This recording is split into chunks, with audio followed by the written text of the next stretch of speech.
Ferme les yeux.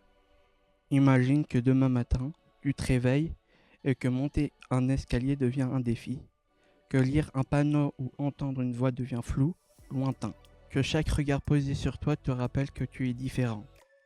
Aujourd'hui, on va pas parler de difficulté, mais on va parler de courage.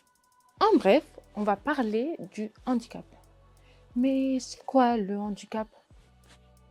La loi handicap du 11 février 2005 est définie comme une altération substantielle durable ou définitive d'une ou plusieurs fonctions physiques, sensorielles, mentales, cognitives ou psychiques, d'un polyhandicap ou d'un trouble de santé invalidant. On va faire des phrases plus simples. Le handicap, c'est une limitation d'activité ou une restriction pour participer à la vie sociale. Ça peut toucher la mobilité, la parole, l'ouïe, la vue et les fonctions mentales. Concrètement, avoir un handicap, ça peut vouloir dire être aveugle, sourd, être atteint du spectre de l'autisme ou avoir du mal à se déplacer. D'ailleurs, est-ce que tu sais que 80% des personnes porteuses d'un handicap ont un handicap invisible? Radia, tu sais ce que c'est un handicap invisible? Oui, c'est un handicap qui ne se voit pas, qui est difficile à voir. Ça peut mettre la personne en difficulté. Certaines personnes cachent leur handicap par peur du regard des autres et des préjugés.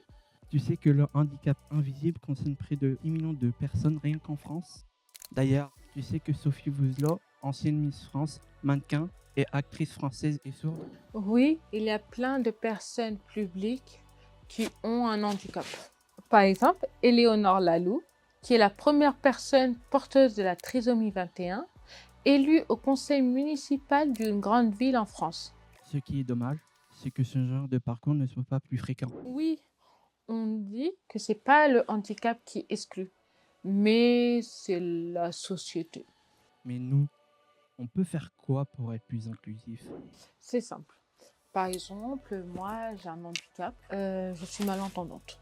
J'aimerais que les gens me parlent face à face car je lis sur les lèvres. J'utilise quotidiennement les sous-titres automatiques quand je regarde des vidéos, par exemple. Ça veut rien dire pour les autres, mais pour moi, c'est important.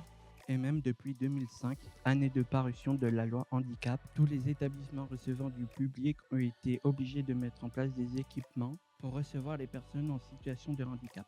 Il en va de même pour les transports, les espaces publics et les services publics qui doivent être accessibles à tous.